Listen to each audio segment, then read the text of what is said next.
reka dusubiremwo muri ca cete Paulo yandikira ca kabiri yandikira Bitesalonika igice ca gatatu duhereye ku murongo wa 6 haravuga ngo ariko bene data turabagera mu izina ry'umwami wacu Yesu Kristo kuzibukira mwene data wese w'umunebwe canke adakurikira ivyo mwashikirijwe natwe.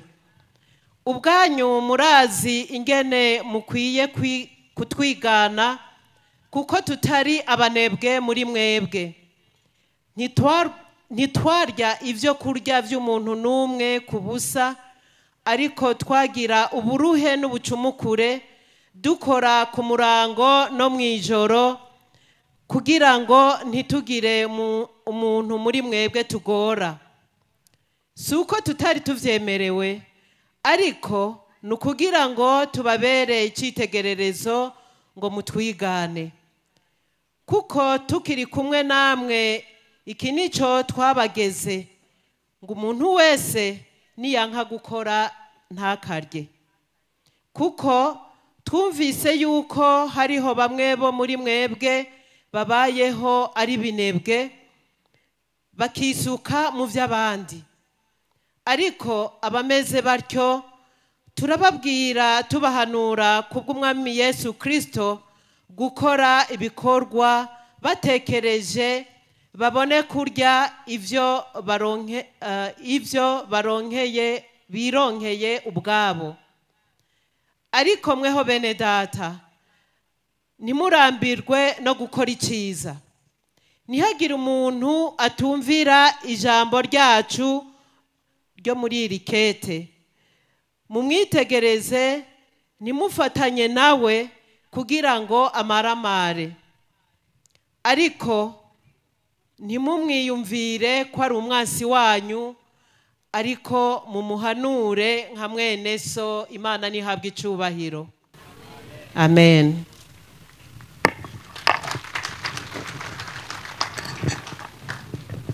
Reka twongera amashi Imana yacu twakira nyakubahwa Buramatari. Yandi cyubahiro Mana mushobora byose. Yandi cyubahiro umukuru w'igihugu cyacu cy'u Burundi n'umutambukanyi wanyu ndetse n'umuryango wanyu wose. Nyakubahwa cegera cy'umukuru w'igihugu. Nyakubahwa Mushikiranganji wa mbere wa leta y'u Burundi n'umutambukanyi wanyu. Nyeniteka munyamabanga mukuru umugambwe CNDD-FDD n'umuryango wanyu. Nyakubahwa muhuza w'abarundi. Banyakubahwa batambukanyi babahoze ari abakuru b'igihugu. Aha ndavuga mama Buntu, mutambukanyi wa sogokuru wacu Petero Nkurunziza n'umutambukanyi wa Ntaryamira Cipriano. Banyakubahwa mugize urwego nshingwabikorwa rwa leta y'u Burundi. Nyakubahwa murongoye sentare ntahinyuzwa. Banyakubahwa murongoye sentare yubahiriza ibwirizwa shingiro. Banyakubahwa Baburamatari bagenzanje murongo y'intara zigize igihugu cy'u Burundi. Banyakubahwa ntwazangabo ha mu gipolisi no mu gisirikare cy'u Burundi. Bubahwa mwese duhereye ku ndongozi z'amadini n'amashengero bari ngaha, bakozi b'Imana muri ngaha mwese. Banyakubahwa abasitanteri mwashitse ngaha, duhereye kuri nyakubahwa musitanteri wa komine nziza Cankuzo yakiriye amasengesho. Banyakubahwa ndongozi mwese muri ngaha, bene gihugu umwe wese yiyumve kwiteka n'icubahiro Imana yamuteye. Tugira amahoro, tugira amahoro, dusangwe amahoro, ubumwe, ubutungane n'iterambere rimukirikiwe n'ijambo ry'Imana.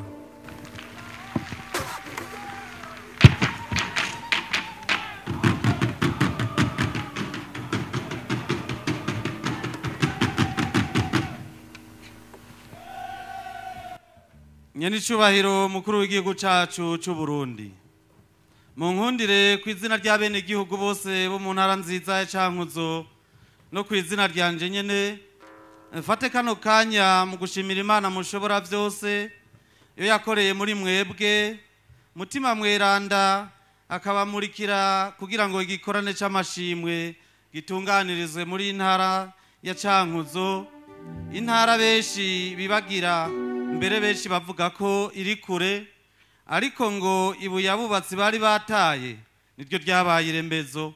Muntize amashi dukengurukira iyo Mana yacu.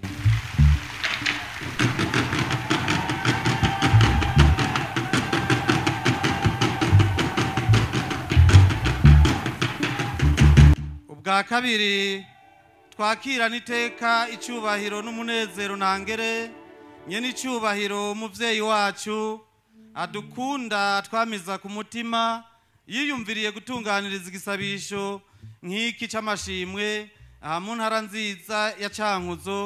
Sawe mwese muri ngaha muntize amashi yanyu dukenguruke cyane.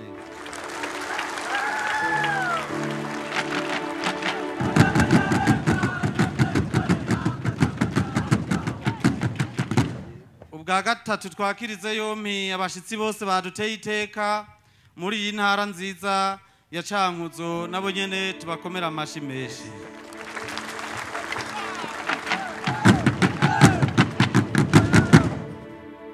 Nyenicubahiro mukuru w'igihugu cacu c'u Burundi, kuva aho twumviye ko intara ya Cankuzo izoterwa iteka ryo kwakira aya masengesho yo gukengurukira Imana, twumvise umengo ni igihe Bikira Mariya yaja kuramutsa mwene wabo Elizabeti. Twaruzuwe akanyamuneza, turishima turishimiriza kubera umunezero. Aha twaguma ntibuca ngo tubone ndetse twirabire n'amaso yacu ivyo twara twumva ahandi. Ereganya n'icubahiro mudukoreye ibikomeye cyane. Wa mwanditsi w'Izaburi ya 4 ngo ninde azotwereka ivyiza nk'ibi? Ati warujuje agahimbara umutima wanje gasumba ko bagirayo ingano zabo z'umuvinyu mushasha zimbutse ari nyinshi. Nubu abanyacankuzo wo dusesa ku mutima niko yosanga tumeze. Iki kintu ntigisanzwe ku banyacankuzo, ariko rero ndagaruka nkavyiyumvira ko n'intara novuga ntiyitorewe n'Imana koko, kuko n'ijambo ry'Imana Bibiliya itwubaka ikaturongora ikaduhanura. Yinjiriye muri iyi ntara nyene ya Cankuzo. None rero turahimbawe cyane, twumva umunezero ntangere. Mbere turiko turahimbaza aha mu Cankuzo tuvuga tuti Cankuzo yose niyubaha umukama, ababa mu gihugu cyose nibace bugufi imbere y'amakungu, imbere yiwe nkako icavuze kiraba, icategetse kikaranguka. Hahiriwe intara canke igihugu umukama abereye Imana, intara yitoreye ngo ibe icibare ciwe. Mwese rero kaze mu mwami wacu Yezu Kristu, dutazire tuninahaze tuvuga amashimwe twigishe shwe, maze Uburundi bube ishamvu y'Imana koko. Aya masengesho y'amashimwe ku Mana yacu atanguye kandi mu gihe turi mu kanyamuneza ka Noeli, umukiza azotwara amahanga yose yatuvukiye. None rero mwese nyenicubahiro turabifurije umunsi mukuru mwiza, kuko turacari mu ndwi y'umunezero. Iri jambo ry'urufatiro uwahora ari gisuma nahebe kwiba yihambirire ku gikorwa ciza, akoresha amaboko yiyo kugira ngo aronke ico gufasha abakene. Birumvikana neza ko umuntu ahevye icaha bavavanwe n'igicumuro cyo kwiba, bikaba bizwi ko ahavuye igicumuro hasubira ubutungane. Turabisoma mu Baromani.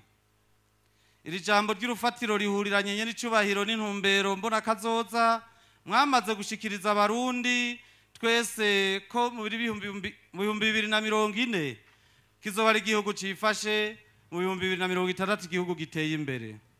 Aha bidusaba rero gukora dushimitse ariko kandi dukora dusenga. Izi ntumbere koko zirarashe kuko dutegereza kwirinda kurya ico tutabiriye akuya. Twisunze rya jambo nyene bahejeje kudubwira ryo mu ikete rya kabiri Paulo yandikiye Abanyetesalonika abakebura ngo birinde ubunebwe, abatumirira gukora nyabuna.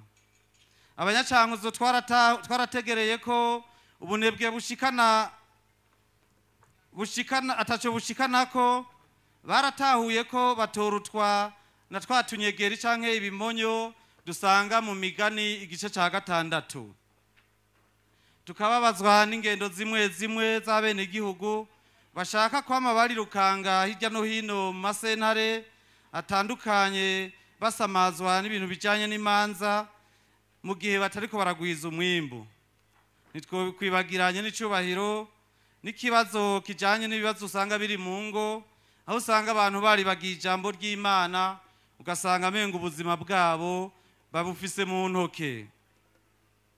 Ariko ivyo byose tubona nk'ibibazo nta nkeka ko ejo dukoresheje ubwenge duhabwa n'Imana tukavyusikanya n'ubumenyi dufise bizohinduka amateka maze tugatera imbere twese.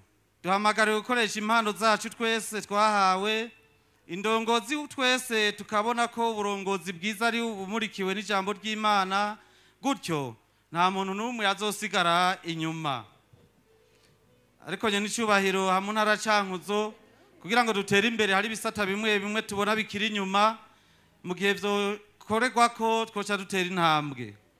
Twovuga ibisata bijanye n'amabarabara, ibisata bijanye n'amazi n'amatara, ibisata bijanye no gutuma tumanako, eka nk'ibi vy'amabarabara vyo Abanyacankuzo bari bahimbawe bumvise ko bagomba babona ikintu bita pave, ariko ubu batewe umutima uhagaze nuko bumvise ko uwo mugambi usa n'uwahagaze. Nyene icubahiro muvyeyi wacu ndetse n'abandi banyacubahiro mwaduteye iteka. Mu kurangiza turashima ingedeye n'icubahiro mwama mwadukebuye kugira ngo tugwize umwimbu mu bisata byose bigize ubuzima bw'igihugu. Natwe twarategereye ko muvumereye bisa nuko ari Imana yaze na kare ugamburukiye uganza bakize gutsindwa n'urubanza nkuko Paulo abiduhanura. Abanyacankuzo nitwemera kwica amatwi kuvyo mwavumereye, twirinda kutugurukira mutima mweranda, maze iryavuzwe mu bikorwa vy'abatumwa ngo nkako umutima w'ico gihugu warakongataye, abantu barica amatwi barahumiriza amaso yabo kugira ngo ntabone, amatwi yabo ntihagire ico yumva, umutima wabo ngo ntihagire ico utegera kugira ngo ntibisubireko ngo ndabakize. Kubona mwaduteye iryo teka rero nuko natwe Abanyacankuzo twuzura agahimbare kuko twisanga uhoraho yama mu kanwa kacu imisi yose, imibiri yacu ikazoruhukira mu mwizero, vyongeye ntizohebera imishaha yacu ikuzimu, mbere ntizoreka ngo umweranda wiwe apfe abore kandi yaramenyeshejwe inzira ziwe, ahubwo azokuzuzwa akanyamuneza umunsi azobona imbona nkubone umukama wacu, nkuko tubisanga mu gitabo cy'ibikorwa by'abatumwa, nkuko tubisanga mu Baromani. Kandi kumwe abanyamahanga bashimagiza izina ry'Imana kubera ubuntu yabagiriye, natwe Abanyacankuzo tuvugira ijambo ryo muri Bibiliya ngo nico gituma nzoguhaya mu makungu nkaririmbira izina ryawe. Mpamagarira Abanyacankuzo rero mwese kuzotega yompi amajambo meza y'Imana mutumwa twagabiwe mu gihugu cy'u Burundi Yoshua yatuzaniye, tuyashire ku muzirikanyi, atwubake atwuzuze, maze twibere ihanga ritagira gahonzi. Rero nyene icubahiro n'umuryango wanyu tubifurize umwaka mwiza tugiye gutangura w'2024, uze bubabere w'amata n'ubuki, muze muwugiremo ikiganza ciza, amagara meza, mugira amasaka n'amasabo, ihanga mwajejwe ribashigikize ibikorwa, mugabe muganze, maze igikorwa ciza Imana yatanguye muri mwebwe igikomeze. Kaze rero mwese mwisange, mwiyumve cyane, mwaje mu banyu babakunda, maze iyi misi yose mugiye kumara muri iyi ntara. Akayaga k'Imana mushobora byose kabahumekere, ubwiza bwayo bubatwikire, amaraso y'igiciro ntangere yamenetse ku musaraba Igorogota gushika no kwima rya nyuma aboneke ku muntu wese yaje muri kino kibanza, ndetse n'ukiri mu nzira, maze dusagwe n'inema y'ibyiza by'Imana nzima. Imana ibahezagire, murakoze nitugira amahoro.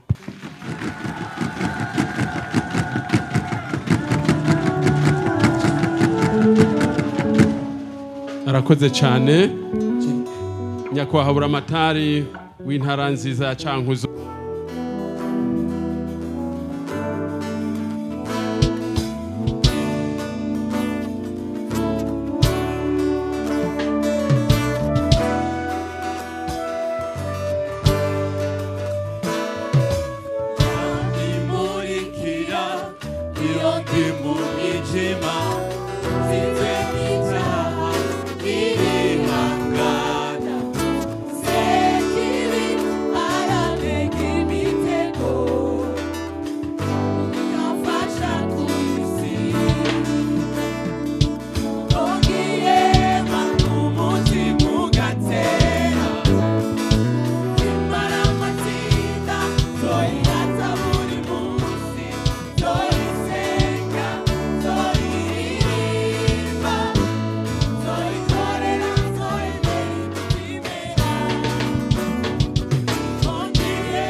tubakeze bano baririmbyi dukomera amashi Imana yacu.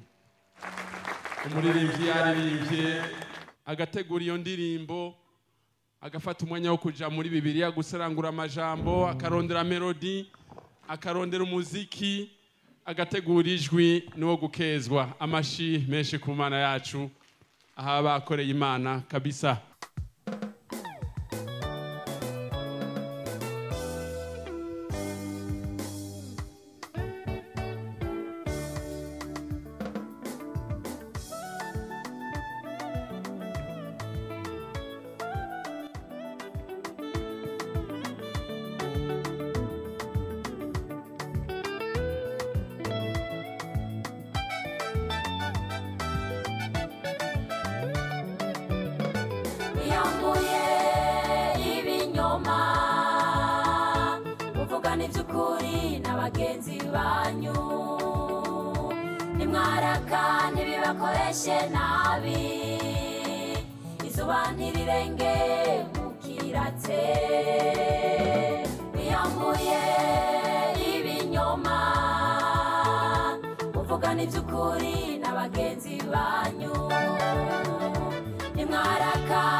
nabi izuba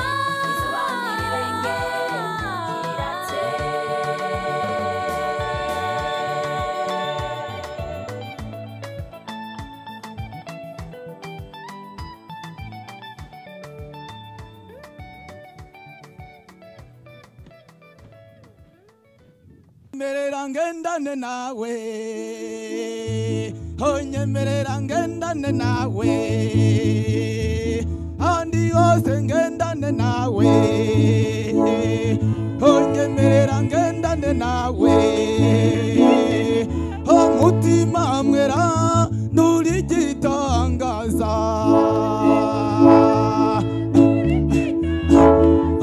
umutima wera nuri gitangaza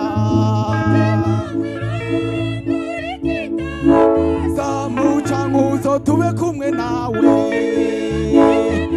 mu Burundi tube kumwe nawe igihugu cyacu kibe kumwe nawe umutima mwera nuri gitangaza angaza mutima mwera nuri gitangaza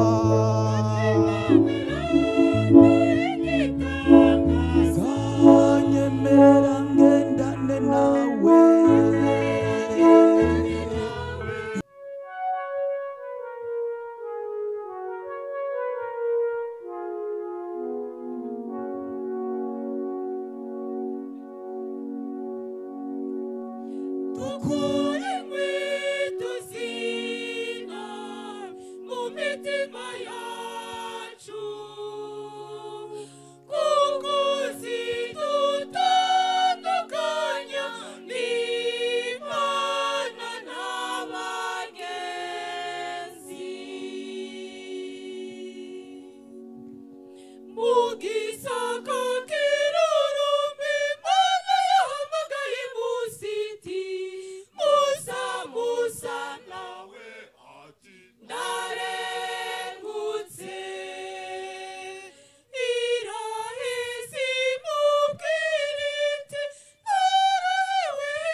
tuzikure isuku ikundani zumu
barakoze cyane reka dusabe bace badufasha kwakira habwa ikuzo mana ya Aburahamu twakira umukozi w'Imana mama buntu tugiye kumva ijambo ry'Imana muri kano kanya uno munsi tubwirwa ubutumwa bwiza na mama buntu kuri no mugoroba mwa kino gihe ariko arashika hano dusabe bano baririmbyi bashiremo akaririmbo ko kwakira mama buntu habwa ikuzo mana ya Aburahamu kazi